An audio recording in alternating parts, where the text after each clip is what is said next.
ग्रंथि फटी, दूसरे दिन में दूसरी, तीसरे दिन तीसरी, 7 दिन में 7वां, यानी हमारे मूलाधार चक्र से लेकर 7वां सहस्रार फाड़ दिया। मूलाधार स्वादिष्ठान से होती हुई वही चक्र जागृत होता गया। चक्रे सात्वत संहिताम, आज्ञा चक्र से होते सहस्रार पार किया, वो प्रेत तर गया। आज प्रशंसा कर रहा है। धन्य भागवती वार्ता, प्रेत पीड़ा विनाशिनी। भागवत की वार्ता धन्य है जो प्रेत की भी पीड़ा को नष्ट कर देती है। भागवत का फल सबको मिलना चाहिए। कथा का विराम दिन था, उसी दिन उसको विमान आया और उस विमान में बैठ करके धुंधुकारी गया। विमान किसका आया? चक्रधारी विष्णु का, नारायण भगवान का, सुदर्शनधारी का विमान आया। और लोगों ने कहा हमें विमान क्यों नहीं आया? गोकर्ण ने भी प्रश्न किया कि इनको क्यों नहीं लेके जा रहे हो? क्या विमानों की कमी है वहां?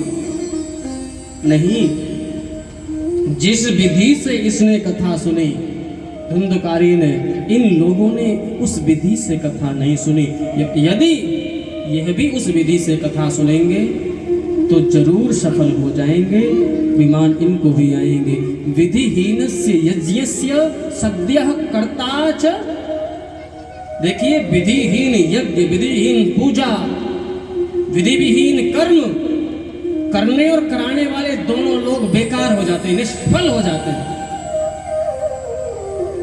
विधिहीनस्य यज्ञस्य, जो तुम लोग सोचोगे ना विधि ऐसे ऐसे कर दो, ऐसे आपके मन से थोड़ी चलेगा।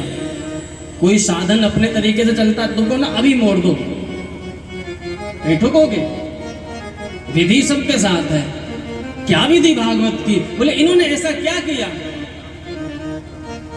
बोले इसने एक काम किया था, श्रवणम तो कृतम सर्वैर न तथा मननम कृतम। सबने श्रवण तो किया, कान से सुना तो, लेकिन मनन किसी ने नहीं किया। हमें जब अपने पाप फील हो ना, भागवत में बैठते हैं, जब हमें लगे कि हमने ये पाप किया है, तो कान से सुनकर उसका मनन करना चाहिए कि ये पाप न हो जाए दोबारा। तो यही तो धर्मशास्त्र है ना। ये ना करोगे तो फिर भागवत किसकी? इसमें तो नरकों की कथा भी है। नरक का मतलब, जब कोई व्यक्ति मरता है तो गरुड़ पुराण की कथा होती है, उसमें नरकों का वर्णन आता है, जिससे कि वो जो प्रेतात्मा होती है 13 दिन तक वहीं रहती है।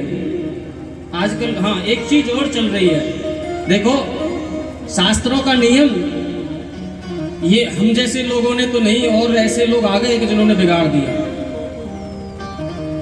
कभी कोई व्यक्ति मरता है तो उसकी 13वीं ही होती है, 13वें दिन।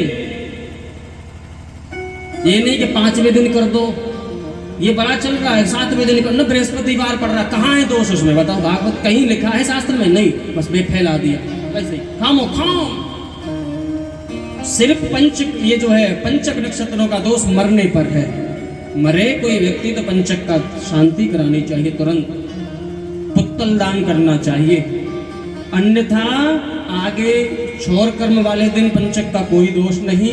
क्षौर कर्म में सिर्फ मंगल और बृहस्पतिवार का दोष है। क्षौर कर्म बाल जो कटते हैं, आप किसी भी बुजुर्ग की कोई शांति कराएं तो 13 दिन ही कराएं पूरा। शनिवार का लोगों ने नया बना दिया, शनिवार को वो नहीं होती मृत्यु भोज, और वो जो करते हैं त्रयोदशी, कहाँ लिखा है? कहीं नहीं लिखा, बस मुंह पे लिखा है।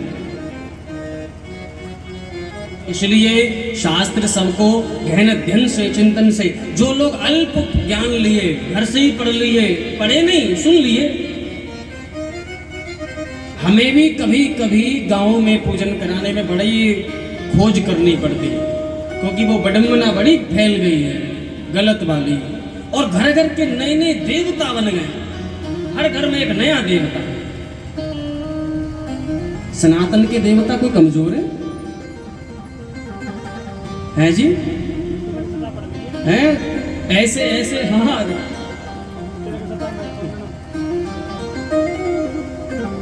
ऐसे ऐसे लोग हैं गांव में। देखो शास्त्री को मिलाओ, शास्त्री वही जो शास्त्र का अध्ययन किए, वो ऐसे डींगे मारते रहे। तो अकबर के दरबार में एक जो है तेनालीराम, नाम सुना होगा तेनालीराम, वो आए और वहां पर जो भी राजा आता था, एक उनके यहाँ एक उनकी बेटी थी, उसके सामने सब हार के जाते थे शास्त्रार्थ में। लड़के नहीं, शास्त्रार्थ में जो देखो वो। अब वो बैठती थी सामने, जो गया सामने वो हार के ही गया। एक दिन एक पंडित जी घर से एक उठाई उन्होंने जो है टाट को बोरा, एक ले गैया की लोमनी, ठीक है, तिल की लकड़ी, तिलक शता है, भैंस की बांधने वाली वो रस्सी, और बीच में बांध के गांठ को कुछ जो है कपड़े से और कुछ लकड़ी सी रख के ऊंचा सा बना देंगे। अब धर के छाप के ऊपर जो है भग पहुंचे बीच में। ये विद्वान जी वहां से आए, ये विद्वान जी हैं, ये विद्वान हैं। कहां से आए? अब वो जो शास्त्रार्थ वाले लोग उधर बैठे थे, मंडल पूरा था, वो बेटी उनकी जो है राजा की बेटी थी, बोले ये वो उसे देखे कि वह पंडित जी देखे, हे तिलक। जो पंडित जी उसके सामने पड़ा, उससे पहले कभी वो दोबारा लौटा ही नहीं, कोई ना कोई बहाना लेकर के 9-11 हो जाता था, चला जाता था। लेकिन उस दिन जब वो ये देखे बने भाई ऊपर, अब उसने बस इतना ही पूछा कि बिल्कुल टाइम फिस हो गए। उसने पूछा इसमें है क्या, इतना ही पूछा सिर्फ, और तो सब लोग कुछ ना पूछ पाए, शास्त्रार्थ का कोई शब्द नहीं, शादी नहीं, इतना ही पूछा कि इसमें है क्या, ये कौन सा शास्त्र है। उसने कह दिया ये शास्त्र है तिलक शता महिष बंधनम। अब बोले क्या तुमने पढ़ा होगा? वो बोला तुमने पढ़ा होगा। अब वो ये कैसे कहते कि नहीं पढ़ा था? अब वो ये कैसे कहते कि नहीं पढ़ा था? हाँ नहीं पढ़ा था, नहीं, अब दोनों ही बात हो गई, नहीं पढ़ा था।